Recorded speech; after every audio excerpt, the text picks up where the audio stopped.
I entered Shincheonji in 2001, worked as KSN, person who teaches at the center since 2012, and later on worked as the church leader for mid-2015 till mid-2019. I left SCJ in 2019. When I was in Shincheonji, just like other normal SCJ members, I never thought of leaving SCJ. However, due to one incident that happened at the end of 2017, I started to have suspicions about SCJ and decided to check by myself. So I compared SCJ books which MHL wrote since the beginning of the establishment of SCJ. Less than a day since I started to compare SCJ books, I realized SCJ is a religious fraud and left SCJ with my whole family, and we're in SCJ as well. Actually, before 2017, there were many big incidents which could make me have suspicions. I don't know why, but maybe because I was too young or I didn't recognize the changes in SCJ doctrine. I just believed in what SCJ explained to me. However, around late 2017, MHL commanded people with duty to drop members with no faith in SCJ. So all tribes set strict standards, and I met members one by one who didn't meet with the standard. I asked whether they were willing to stay in SCJ or not. For those who didn't want to stay in SCJ anymore, they were dropped out of SCJ. Not only my church, but all tribes did so. It was in late 2017. However, when MHL received the results of members being dropped out, he suddenly became furious and said, "You guys must make them alive and bring them back." And he made a system called special entrance into SCJ.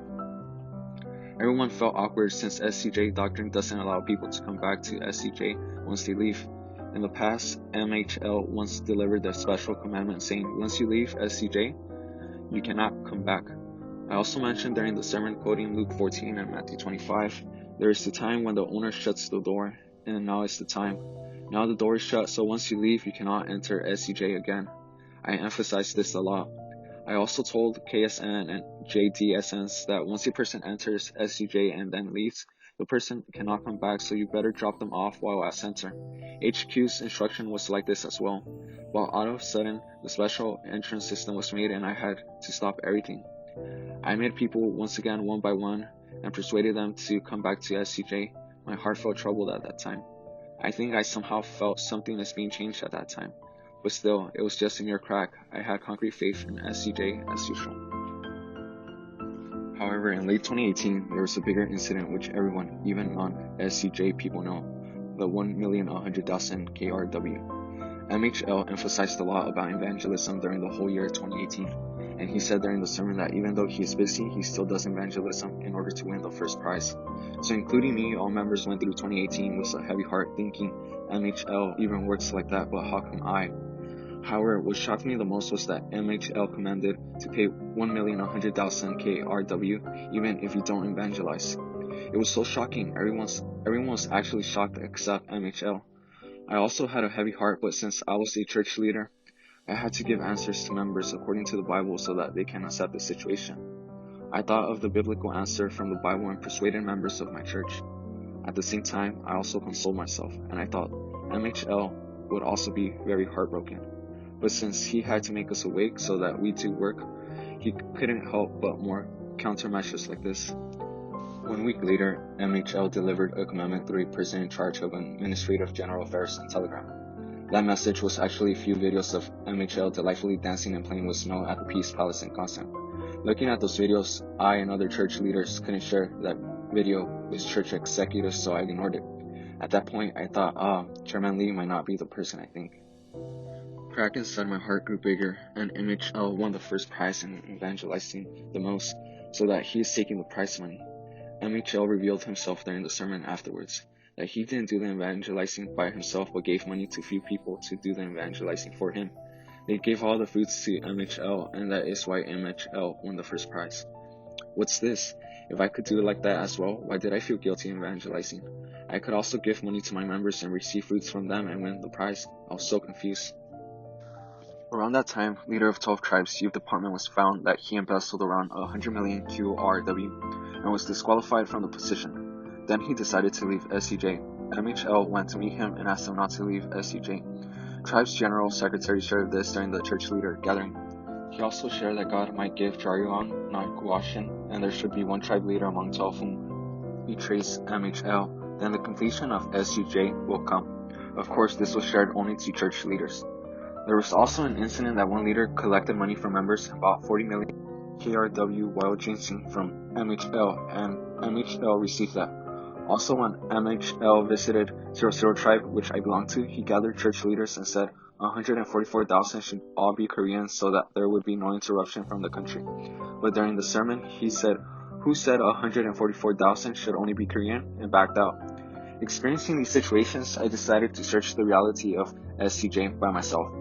I went to the library, borrowed books which MHL wrote at the early stage of SCJ. I compared the doctrine in the past and now. It was not just a few corrections nor revisions, it was a total change of the doctrine and the fulfillment, as if they were newly made. Now we teach beast which came up out of the earth in Revelation 13 is Mr. O. However, in the past it was taught that Mr. O is the beast rising up out of the sea. Sometimes it was taught that he is the great prostitute in Revelation 17. Now we teach Mr. Lee Shou 000 is one of the 17 pastors' idols who is selected by the beast which came up out of the earth. But in the past it was taught that he is the beast which came up out of the earth. Even there were specific backgrounds, incidents, characters, their feelings explained inside the book. What I realized through this is that MHL never witnessed the full fulfillment of the book of Revelation, but he made it. That is why I left SCJ with my family. I saw the true nature of MHL on the process of leaving SCJ, but since it is too long, I would like to share a different story, but about the dialogue of Square. I participated. Originally, the region I belonged to was holding the dialogue of Square, and Shincheonji, panelist, another church leader from our tribe. HQ wanted to establish one more dialogue of Square, so we made one more meeting. So there were total 2 dialogues of Square meetings. I participated as a SCJ panelist with other church pastors. The meeting was held every month and I participated there 3 times in total. Pastors who joined that meeting had their own churches, although it wasn't that big. One pastor was from China during the lecture at a theological school.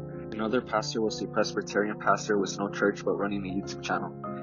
Later on, 2 pastors from Presbyterian church joined and they were running a small church. Some might know how the dialogue of Square is operated. First, we set the topic and then each panelist takes turns to answer the questions for that topic. After the speech, they answer the audience questions. Then we listen to the audiences, how they felt during the meeting, and then the closing. Of course, the host is SCJ person, being the same tribe member. We had a concept that even though we belong to Shincheonji, we don't meet often since our region is different. Actually, it was a scheme, which was to make other panelists feel that we were being neutral. This equally applies to our tribes, that the person in charge of Dialogue of Square selects the topic which is favorable to SCJ panelists, which is easier and better for us to spread SCJ doctrine through the topic, and ask each panelist to share the script in advance. After receiving the scripts from the panelists, they make audience questions. Of course, the questions are made difficult to pastors to answer. They don't share the audience questions to pastors before the meeting, but for me, they give audience questions in advance so that I can prepare for that. At the day of the meeting, SCJ members participate as audiences. Each of them has concepts such as Christian, atheist, with other faith, etc. They even set in advance who will ask audience questions to whom and who will share the feeling in the end. It's obvious that the atmosphere is amicable and positive towards SCJ panelists. For pastors, the atmosphere is overwhelming, which is nervous enough to the pastors. When I first participated in the Dialogue of Square and listened to pastors' speech, I laughed a lot inwardly, though their speech was pathetic. Still, when I think objectively, their speech weren't that logical. Some parts were out of topic, not consistent. Sometimes they said things over and over again. However, for me, since the topics were mostly based on what SCJ teach, I didn't even look at my script but did the speech smoothly and logically, looking at audiences who were all positive towards me. That also made me feel confident. After the first meeting, all panelists gathered and had a reception.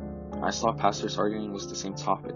By looking at such thing, my faith in SCJ grew, thinking SCJ only has the truth. But when I participated for the second time, I had a different feeling. Even though the Dialogue of Square was held by our tribe, when I looked at the panelists who participated in this meeting, they weren't prominent within their denomination or had many congregations, nor graduated famous theological schools. Even one pastor didn't even have his church. By looking at them, I had suspicions. Would the unification of religious scriptures be possible in a short time? Even the pastors who are not prominent with their denominations do not acknowledge SCJ doctrine. They just participate in the meeting and see this meeting as a chance to share their opinions. How come then the unifications of religious scriptures be possible through this kind of Dialogue of Square? I had such fundamental question in my mind. Even the audiences are all SCJ members. In particular, the attitudes of pastors were not like I expected. Even though I argued with them, they were not intimidated but looked very confident.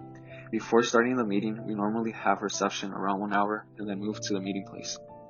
SCJ, KSN are mostly in their 40s, so they are quite young compared to the pastors since they are mostly in 50s, 60s, or even 70s. So they treat SCJ panelists as if they are treating their grandson. SCJ, KSN, who only have SCJ experience cannot win those who have years of life experience, those who have social experience. Even pastors who aren't that prominent are like that. Then how would chairmen of each denomination or how would cardinals of Catholic be like? These thoughts made me feel useless to participate in the meeting as a panelist. I talked with other tribes church leaders who was also participating in the dialogue of Square as SCJ panelists and found out the situation there is the same. During my third participation in the meeting, also I mentioned early, I had already decided to leave SCJ, so I felt more useless of participating in the meeting. I suppose even now, SCJ is trying whatever they can to invite religious representatives in Korea and abroad to hold events. MHL used to put importance on doing the X during the meeting and taking pictures or videos. For those who are doing these kinds of works, you might already feel somehow, but please think how many religious representatives actually acknowledge SCJ doctrine and eager to learn SCJ doctrine. MHL once gathered 5 to 6 people in Goseong Peace Palace, 3 church leaders from Philip Tribe leader, and others including me. It was the time when MHL was busy with peace tours and meeting figures abroad. What he said was, those people are only interested in money or reputation. No one comes with pure heart. As I think of it now, MHL already knew as well the reason why people participate in the HWPL, WAR Peace Summit, or any other events. They are participating for their interests after all, but SCJ members are giving up everything in order to invite them, make them take pictures with MHL by any chance. You should earnestly think who's actually acting as the kingdom and the priest. I guess SCJ in Korea is not revealed too much, so they are concentrating on overseas. Those talented youth who are working abroad for SCJ.